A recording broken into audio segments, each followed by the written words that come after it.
Good evening, I'm Lindsay Pena. And I'm Steve Atkinson. Our 10 News reporter Cassie Carlisle pressed firefighters for a month after a man wreaked havoc inside that Little Italy apartment complex.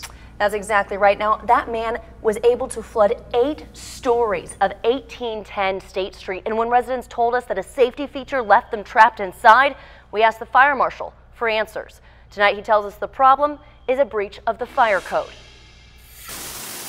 It was like a waterfall coming down on you. It was a freak accident. A freak accident that trapped residents in a flooded stairwell. Ryan Lang was one of them. We were trapped in there because we couldn't actually exit back out of all the doors were locked in the fire escape. The problem, when the fire alarm went off, the residents' only option for escaping was to head to the stairs. But once they got to the bottom, they realized there was too much water to get out. And when they climbed back up, they discovered they were locked in the stairway. What it appears to be is right now it is not code compliant. In an emergency, the alarm is supposed to trigger the doors to unlock. Normally, it serves as a way to protect residents against intruders.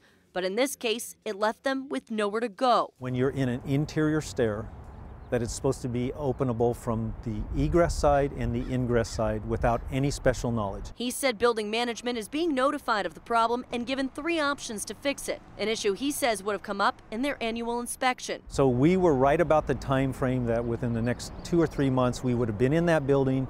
We walk the whole entire building, we check all the life safety stuff. So how did this fall through the cracks in the first place?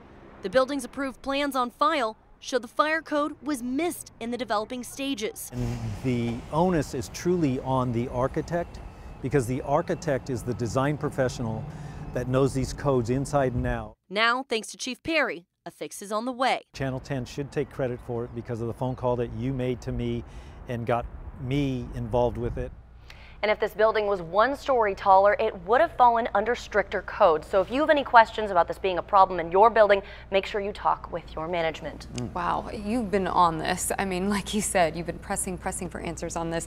I guess our question is, what are these options the company has? So the 3 options to fix is to install hardware on the doors in particular so that when an alarm is sounded, those doors automatically open. Another option is installing a button in the lobby so that firefighters can go in and unlock those doors manually in the case of an emergency, and then they can also install a phone on the 5th floor that is connected to a 24-hour service so that they can unlock the doors in case of an emergency as well. That water was up to 5 feet high. You could see it on the door, so that's just really truly amazing how dangerous that could have been. Terrifying for those involved. Lots of tears. All right. Thank you, Cassie.